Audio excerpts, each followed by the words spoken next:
Hi, my name's Juliet, and today I'm talking about script customization in Scrivener 3 for Windows.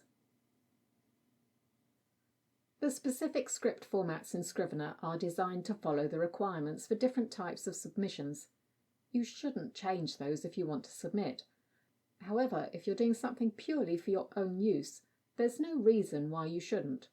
Although I wouldn't go too far off standard, because people might think it looks odd. The Scrivener manual says that this customization can be used for interview or transcription formats. Anyhow, to use the customization, go into Format, Script Writing, Script Settings, and you'll get a box where you can change the formats to your heart's content.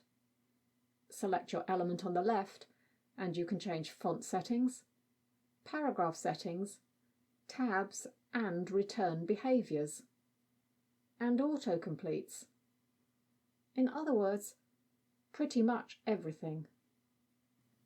If you do change the formatting and click OK, you will get a window pop up saying that you're going to change this to a new format. This is not a format that will appear in your menu, it is just for this document, and it doesn't overwrite the standard format. As you can see, there is a warning that this can be destructive. So you may have to do some reformatting if you've already created your document. Thanks for watching, and if you subscribed, I'll see you again next time.